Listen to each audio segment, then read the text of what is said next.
As world leaders come together in Glasgow for the Make or Break Climate Summit, Queen Elizabeth calls for a unified effort to reverse rising temperatures. None of us underestimates the challenges ahead, but history has shown that when nations come together in common cause, there is always room for hope. The Prime Minister of India, the world's third biggest greenhouse gas emitter, has used the conference platform for a new announcement. An agreement to reverse deforestation by 2030 is announced in Glasgow, with leaders describing it as the biggest step forward in a generation. And how Australian scientists have managed to produce crawling frogs that are able to adapt to climate change. Well, as you've seen, we're all being affected by climate change in one way or another, but there are fears many species around the world won't be able to adapt quick enough.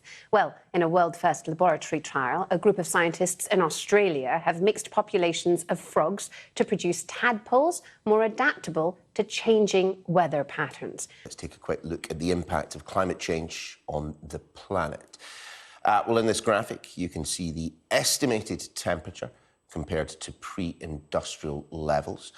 That now above 1.2 degrees. At the very bottom there, the estimated total carbon dioxide emissions, most of this coming from burning fossil fuels. That continues to rise, feeding the temperature change.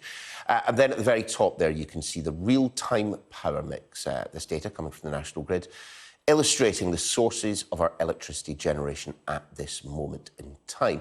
In terms of renewables this morning, well, just 21.1% coming from wind, solar and hydroelectric. A new rule is being proposed that would ban the sale or manufacture of wet wipes that contain plastic. More than 11 billion wipes are used every year in the UK, and many end up in our waterways, causing blockages and damaging wildlife. Labour MP Fleur Anderson says manufacturers need to be clear about the contents of their wet wipes, as many consumers are simply unaware of the harm they can cause. Ugh. Yeah, good noise. Yeah. Let's have a quick squiz at some of the front pages of the papers for you. Many of them are leading with the Queen's message to world leaders at the COP26 Climate Summit. She's urged them to rise above the politics for the sake of our children. Her Majesty the Green is the Metro's headline.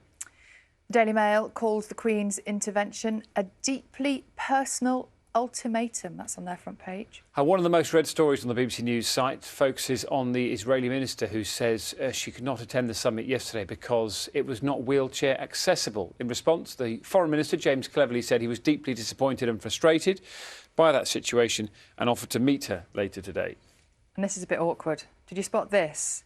This was trending yesterday. Eyebrows were raised when the CNN presenter Wolf Blitzer announced he's covering the climate summit from Edinburgh, 47 miles east of the actual host city, Glasgow. So beautiful photograph there, beautiful photograph of him in Edinburgh saying, here I am, covering this, thousands of delegates arriving.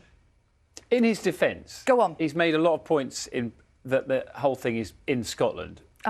So I feel, you know, lots of people are sort of saying should have gone to a popular opticians and all that sort of business. Yeah. But I think I think people are being harsh. No, I don't agree. I think Edinburgh, Glasgow, different places. I'm sure he's aware there's a difference between Edinburgh and Do you Glasgow. think he knows now? It's just sort of generally Scotland, I think. I'll give him an excuse and a way out.